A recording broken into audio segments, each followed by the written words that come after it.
नमस्कार। कभी सोचा है कि दुनिया के सबसे बड़े लोकतंत्र में पावर को चेक में कौन रखता है? आज हम बात करेंगे भारत के कुछ ऐसी ही इंस्टीट्यूशंस की जो हमारे अधिकारों की रक्षा करते हैं और ये पक्का करते हैं कि सरकार जवाबदेह बनी रहे। देखिए, ये एक बहुत जरूरी सवाल है और इसका जवाब छिपा है उन आजाद इंस्टीट्यूशंस में जो पर्दे के पीछे से काम करते हैं। ये संस्थाएं असल में लोकतंत्र की रीढ़ की हड्डी हैं, जो ये सुनिश्चित करती हैं कि पावर का बैलेंस बना रहे। तो आइए देखते हैं कि ये प्रहरी असल में काम करते कैसे हैं। तो आज हम क्या क्या समझने वाले हैं। हम शुरुआत करेंगे मानवाधिकारों के गार्जियन से, फिर आगे बढ़ेंगे इंफॉर्मेशन के चैंपियन की तरफ और आखिर में नजर डालेंगे करप्शन पर लगाम लगाने वाली संस्था पर। तैयार हैं? चलिए शुरू करते हैं। तो सबसे पहले बात करते हैं एनएचआरसी की। ये वो संस्था है जो ये सुनिश्चित करती है कि हर एक इंसान की गरिमा और उसके अधिकारों की रक्षा हो। अब यहाँ एक दिलचस्प बात है। एनएचआरसी का आइडिया सिर्फ भारत में पैदा नहीं हुआ, इसकी जड़ें हैं पेरिस प्रिंसिपल्स नाम के एक ग्लोबल मूवमेंट में।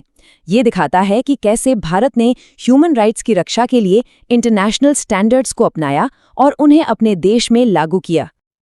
अच्छा, अब जरा इसकी बनावट को देखें।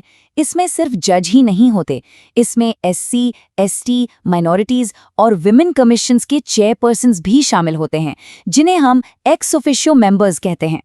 ये डाइवर्सिटी पक्का करती है कि समाज के हर वर्ग की आवाज सुनी जाए। यहाँ एक बहुत खास बात है जिसे याद रखना है। एनएचआरसी के चेयरपर्सन और मेंबर्स दोबारा नियुक्ति के लिए मतलब रीअपॉइंटमेंट के लिए एलिजिबल होते हैं। इस पॉइंट को याद रखिएगा, क्योंकि जब हम दूसरे कमीशंस की बात करेंगे तो ये एक बड़ा अंतर साबित होगा।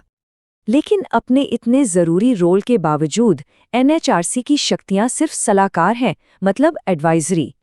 जैसा कि इसके पूर्व चेयरमैन एचएल दत्तू ने कहा था, ये एक बिना दांतों वाला शेर है। ये सीधे किसी को सजा नहीं दे सकता या मुआवजा नहीं दिलवा सकता, जिससे इसकी असरदार होने पर अक्सर सवाल उठते हैं। चलिए अब बढ़ते हैं हमारे अगले प्रहरी की तरफ, सीआईसी। ये वो कमीशन है जो सूचना के अधिकार यानी आरटीआई के जरिए आम नागरिकों को ताकतवर बनाता है। सीआईसी का जन्म हुआ 2005 के एक बहुत ही पावरफुल कानून से, जिसने एक नागरिक और सरकार के बीच के रिश्ते को पूरी तरह से बदल दिया। ये पारदर्शिता और जवाबदेही के लिए एक जबरदस्त टूल है। यहाँ पर खेल थोड़ा बदल गया। 2019 में एक अमेंडमेंट ने केंद्र सरकार को कमिश्नर्स का कार्यकाल और सैलरी तय करने की पावर दे दी। क्रिटिक्स का मानना है कि इससे सीआईसी की आज़ादी पर असर पड़ सकता है, जो कि सही जानकारी के फ्री फ्लो के लिए बहुत ज़रूरी है। इसका स्ट्रक्चर काफ़ी सीधा है। एक होते हैं चीफ इंफॉर्मेशन कमिश्नर और उनकी मदद के लिए ज़्यादा से ज़्यादा 10 और इंफॉर्मेशन कमिश्नर्स हो सकते हैं, जो देश भर से आने वाली अपीलों को हैंडल करते हैं। अब रुख करते हैं उस बॉडी की तरफ जिसका काम सेंट्रल गवर्नमेंट में करप्शन से निपटना है, सीवीसी। सीवीसी की कहानी भी काफ़ी दिलचस्प है। ये एक एग्जीक्यूटिव बॉडी के तौर पर शुरू हुई, मतलब सरकार के एक ऑर्डर से बनी थी। लेकिन 2003 में पार्लियामेंट ने कानून बनाकर इसे एक स्टैट्यूटरी बॉडी का दर्जा दे दिया, जिससे इसे कहीं ज़्यादा पावर और आज़ादी मिली। तो सीवीसी किन लोगों की जांच करता है? ये टॉप के ब्यूरोक्रेट्स, सरकारी कंपनियों के हेड्स और सरकारी बैंकों के बड़े अधिकारियों पर नज़र रखता है। इसका काम है उस बड़े करप्शन को रोकना जो पूरे सिस्टम को अंदर से खोखला कर सकता है। सीवीसी के कार्यकाल पर ध्यान दीजिए, 4 साल। और याद है, एनएचआरसी के बिल्कुल उलट यहाँ रीअपॉइंटमेंट का कोई ऑप्शन नहीं है।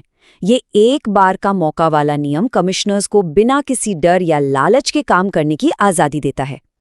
तो चलिए अब इन सब जानकारियों को एक साथ रखते हैं और देखते हैं कि ये तीनों जरूरी कमीशंस एक दूसरे के मुकाबले कहाँ खड़े हैं।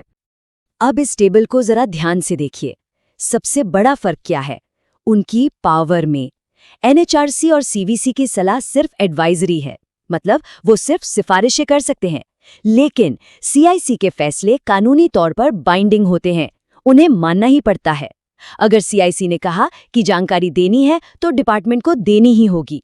ये एक बहुत बहुत बड़ी पावर है। तो आखिर में भले ही ये संस्थाएं अलग अलग फील्ड में काम करती हों, इनका मकसद एक ही है, हमारे देश के लोकतांत्रिक ताने बाने को और मजबूत बनाना। हर एक की अपनी खास और बेहद जरूरी भूमिका है।